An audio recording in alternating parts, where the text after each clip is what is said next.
आज जो कहानी हम आपको बताने जा रहे हैं वो जीवन का सबसे परफेक्ट उदाहरण है। इस कहानी के मर्म को आप अगर समझ गए हैं तो लाइफ में जो परेशानियां हैं उससे आप भागिएगा नहीं, उसका सामना कीजिएगा और आनंद से जीवन जीने के बारे में सोचिएगा। कहानी क्या है? आप लोगों ने कहीं पोस्टर में देखा होगा, कहीं किताबों में अपने स्कूल के पढ़ा होगा, लेकिन उस चीज को समझ नहीं पाए। कहानी ऐसा है कि एक व्यक्ति है जो किसी पेड़ से लटका हुआ है। ठीक है, पेड़ से लटका हुआ है। यहाँ पे वो व्यक्ति लटका हुआ है। ठीक है, वो व्यक्ति पेड़ से लटका हुआ है और इसके पेड़ के ऊपर एक डाल है। ठीक है, और एक और डाल है, बहुत सारे डाल है। यहाँ पे एक मधुमक्खी का छत्ता है। क्या है? मधुमक्खी का छत्ता है। और यहाँ पर ये लटका हुआ है। ठीक है, ये व्यक्ति लटका हुआ है, पकड़ के ये लटका हुआ है। और यहीं पे एक डाल पे एक नाग जो है ना फुंकार रहा है जोर से कि अब ये इसको डसेगा। ये क्या करेगा? इसको डसेगा। ये लटका हुआ है और नीचे क्या है? एक छोटा सा तालाब है जिसमें मगरमच्छ है। क्या है? मगरमच्छ है। आप इसको आभा मंडल में अपना बनाइए कि एक पेड़ है और पेड़ के यानी कि डाली से एक आदमी लटका हुआ है जो अब गिरने वाला है, वो डाली को पकड़े हुए है। अब वो गिरेगा, लेकिन नीचे कैसे कूदे भाई? नीचे तो मगरमच्छ है, तालाब में मगरमच्छ है और नीचे गिरेंगे तो वो यानी कि मगरमच्छ हमको खा जाएगा। और ऊपर कैसे चढ़ेंगे? वहां पे सांप फन फैलाए हुए, जैसे ही थोड़ा सा ऊपर जाएंगे वो हमको काट लेगा। अब क्या यहाँ पे प्रक्रिया हो रही है कि मधुमक्खी के छत्ते से किसी प्रकार से मध टपक रहा है। ठीक है, और वो व्यक्ति उसी में उसको आनंद ले रहा है, मध का मिठास का आनंद ले रहा है। वो क्या करेगा?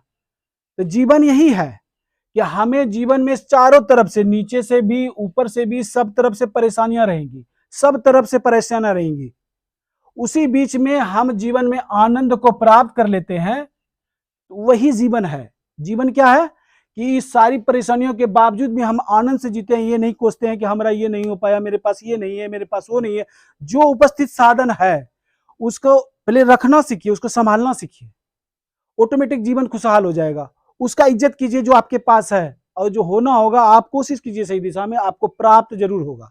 तो जीवन में क्या है कि ये आनंद लेना है। जो भी मौका मिले, कोई भी पल मिले खुशी का, उसको एब्जॉर्ब कीजिए। ये नहीं कि उसको निगलेक्ट कीजिए, रोते रहिए जिंदगी भर कि हम ये नहीं कर पाए, हम वो नहीं कर पाए, हम ये कैसे करेंगे, वो कैसे होगा, सरकार हमको ये नहीं कि परेशानी दे रहा है, वो दे रहा है, नगर पालिका परेशानी दे रहा है। ये नहीं सोचना है। जीवन में हम कैसे आनंद ले सकते हैं, उस रास्ते को खोजना है।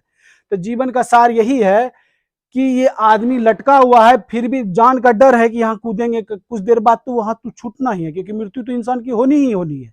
चाहे आज हो या कुछ दिन बाद हो, जब तक आपके पास सामर्थ्य है तब तक आप जीवित हैं। उसके बाद जैसे ही आपका आत्मबल छीन होगा, आपके मन में इच्छा हो जाएगा अब नहीं हम संभल पाएंगे, तो आपकी मृत्यु होनी है। वो आप गिरेगा तो मृत्यु होगा ही। और यहाँ पे भी डर रहेगा, ऊपर भी नहीं जा सकते हैं, वहां से भी डर पैदा है। लेकिन इस बीच में ही जो आनंद लेता है, वो बीच के रास्ते को, आनंद के रास्ते को ही जीवन कहा जाता है।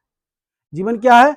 आनंद को प्राप्त करने का एक माध्यम है। आनंद कैसे प्राप्त करेंगे? जब ये डर जो है, ये जो डर है, इसके पास जो डर है, नीचे डर है, ऊपर भी डर है, इस दोनों डर के बीच के रास्ते को ही जीवन कहते हैं। क्या कहते हैं? दोनों प्रकार से हमारे पास डर है। परमात्मा का भी डर है, नीचे जमीन से जो उत्पन्न जो ये समस्याएं उत्पन्न हुई उसका भी डर है। इसी बीच इसी डर को जो है ना कि हमको नजरअंदाज करके जीवन में आनंद लेते हुए हमको लाइफ जीना है। और इस डर को भगाने का प्रयास करना है। इस डर को भगाने का प्रयास करना है। डर से नहीं डरना है। हमें आनंद से जीने को समझना होगा कि अब कल का इंतजार नहीं करना है कि कल अच्छा होगा। आज जो भोजन आपको मिल रहा है उसको आप कर लीजिए। अब कोई अगर आपसे सवाल पूछे कि सबसे अच्छा भोजन क्या है, सपोज दैट कोई भी बोले कि आपको ये सबसे अच्छा भोजन बताइए क्या है, तो आदमी बोलेगा कोई मटर पनीर, कोई ये, जिसको जो भी पसंद है। कोई शाकाहारी तो शाकाहारी का नाम लेगा, मांसाहारी तो मांसाहारी का नाम लेगा। लेकिन रियल में भोजन का सही मतलब यही है कि जिस समय परमात्मा आपको जो उपलब्ध कराए उससे बेहतर भोजन कुछ नहीं होता है। आप अच्छा कोशिश करते हैं उस भोजन को प्राप्त करने के लिए तो वो आप कर सकते हैं, लेकिन सब्जेक्ट यही है कि जिस समय जो उपलब्ध हो उससे बेहतर भोजन कुछ नहीं होता है। इसको समझने के लिए आपको मेरा एक छोटा सा कहानी समझना पड़ेगा। एक बच्चे का ग्रुप यानी कि बस से जा रहा था, तो वो उसमें बहुत सारे मित्र थे। स्कूल जाता था तो कोई, जैसे आप स्कूल जब जाता है तो कोई टिफिन में लाता है, रोटी और प्याज भी लाता है, जिसमें जो उपलब्ध हुआ, कोई पनीर रोटी लाता है, कोई कुछ लाता है, कोई कुछ लाता है। लेकिन एक बार क्या हुआ स्कूल में, पिकनिक पे ले जाने का प्रोग्राम उसके टीचर का ये था कि उस कुछ गलतियां की थी, उसको सुधारने के लिए उन लोग को ले जा रहा था कि समझाएंगे उसको सही जगह जाके। तो स्कूल में क्या किया था, राम श्याम कोई भी नाम आप ले सकते हैं, ये किया था कि जो व्यक्ति प्याज और रोटी लाया था ना, वो गरीब था, उसका पैसे वाला लड़का मजाक बना रहा था, हे देखो क्या लाता है रे, रोटी प्याज लाता है, ऐसे है वैसे है, कपड़ा देखो कैसा है, बहुत तरह उसका मजाक बना रहा था कि भोजन जो है ना कि मेरा बढ़िया है, इसका बढ़िया है, यही सब समझा रहा था। तो टीचर प्रोग्राम बनाया कि भाई संडे को भाई पिकनिक के लिए आप लोग को ले जाया जाएगा, सबको उपस्थित होंगे, वो लोग जा रहा था। तो वो जाते जाते जो है जंगल पहुंचता है। कहां पहुंचता है? जंगल। वो जंगल में पहुंचा, तब जंगल के आगे पहाड़ था। बोला क्या कि इस पहाड़ के पास यानी कि हमको वहां तक जाना है, गांव तक जाना है, उसके बाद कल आगे बढ़ने का प्रोग्राम किया जाएगा। तो जब ये बच्चा सुबह जो आया था, वो कोई टिफिन नहीं ले आया था, कोई, सबको मना किया था टिफिन का जरूरत नहीं है, हम लोग शाम तक वापस आ जाएंगे। लेकिन शाम हो गया, ये पहाड़ पार करते करते शाम हो चुका था। अब सभी बच्चों को भरपूर भूख लगा हुआ था, इतना भूख लगा हुआ था कि उसको कुछ भी मिलता वो खा लेता।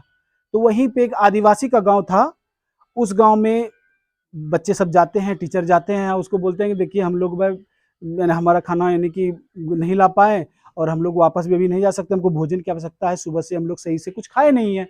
तो ये लोग जो है ना सूखा रोटी, बासी चावल, इसके पास जो था ये उपलब्ध कराता है। क्या कराता है? सूखा रोटी बासी चावल उपलब्ध कराता है। अब इस परिस्थिति में जितने बच्चे थे, चाहे गरीब का बच्चा हो या अमीर का बच्चा हो, सब कोई उसको बड़े चाव से खाता है, अपना पेट भरता है, पानी पीता है, आनंदित महसूस करता है, उसको आनंद आता है। वो मटर पनीर और चिकन चिल्ली विद बाउंडलेस खाने से भी उतना आनंद ना आता जितना आनंद है, क्योंकि उसको भूख लगा था। इसीलिए भूख के समय परमात्मा आपको जो देता है उससे बेहतर भोजन कुछ नहीं होता है। इस टीचर का उसको ले जाने का मतलब सिर्फ यही था कि बच्चे को ये सिखाना, कोई गरीब अमीर का मजाक नहीं उड़ाना चाहिए। वो क्या खा रहा है, क्या पी रहा है, ये मायने नहीं रखता, किस स्थिति में रह रहा है।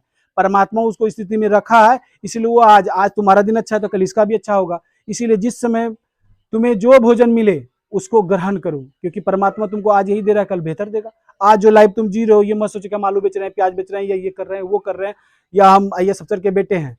तुम जैसा कर्म करोगे वैसा ही पाओगे। कोई जरूरी है कि अमिताभ बच्चन का बेटा अभिषेक बच्चन अगर अच्छा एक्टिंग नहीं करता तो क्यों आगे जा सकता था? जो बेस्ट करता है उसका टैलेंट, पहली बार तो आपको सपोर्ट कोई कर सकता है, लेकिन जो आपके अंदर में टैलेंट होगा उसी बलबूते पे आगे जाते हैं। आप किसी के बच्चे रहिए, अगर आप बिजनेस सही से नहीं कर सकते हैं, आप ये नहीं कि आगे नहीं जा सकते हैं। इसी बात को समझना होगा कि हमें जो है ना जीवन में हमेशा जो भी परिस्थिति रहे, परमात्मा जो भी उपलब्ध करा है उसको आनंद से जीना है और आगे की ओर सोचना है। वर्तमान में जीना है, भविष्य की चिंता हमें नहीं करनी है और बीती बातों को भूल जाना है। ये तीन ही फार्मूले से आदमी आनंद से जी सकता है। वर्तमान में जिए, बीती बातों को भूल जाए और भविष्य की चिंता ना करें।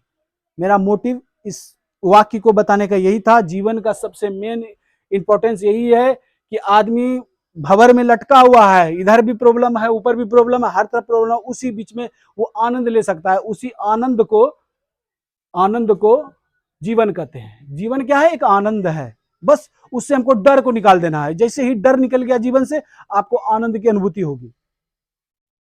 इसके साथ ही आज का ये जो टॉपिक यहीं पे समाप्त होता है। अगले चैप्टर में आपको यानी कि जीवन के बारे में पढ़ाया जाएगा। धन्यवाद।